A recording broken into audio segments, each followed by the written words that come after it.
Meditation on the Divine Sun, the ancient tradition of the spiritual power of sunrise and sunset, excerpted from the writings of Paul Brunton. The sun is God's face in the physical world. A profound feeling of reverence for the sun should be part of worship, the visible orb being regarded as the vesture worn by the great being behind it.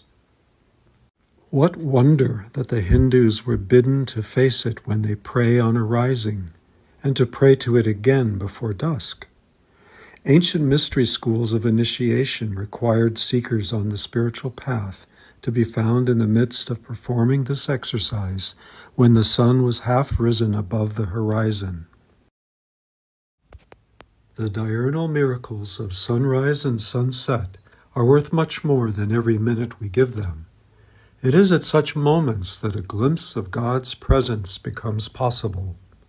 There is a profound pause on the part of nature, wherein the transcendental forces have the freest and fullest play. The precise times when you may come into contact with these sublime forces are: in the morning, when starlight begins to wane until the sun has just risen, and in the evening, when sunlight begins to wane until the stars have just appeared. There is a shift of standpoint, and basic truths come into sight or become more clear. The heart and its feelings are purified, ennobled, enriched. This is your chance. First, sit facing directly east in the morning or directly west in the evening. Sit in the style depicted in certain ancient Egyptian statues, on a seat, legs uncrossed and slightly apart, hands unfolded and resting on the thighs just above the knees. This position keeps the magnetic circuit open and receptive. Do not look directly at the sun, as this may cause damage to the eyes. Fix your gaze instead upon the colored sky. Rays of light at these hours possess the latent power to assist healing.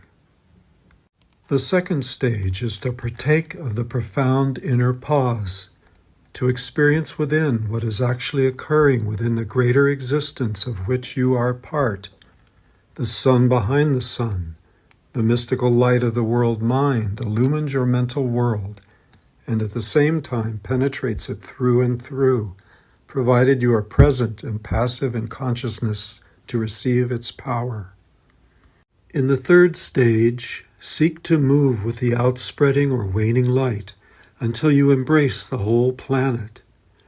Picture yourself as a purely mental disembodied being, as a formless consciousness, while at the same time striving to identify sympathetically with the life of all beings, plant, animal, or human. Even the slightest understanding of the cosmic wonder should instill the confidence that your little personal life is not without its sublimer significance. When attention is turned inward, wholly on the beautiful mood invoked, the physical scene vanishes, and you feel in complete rapport with the universal being.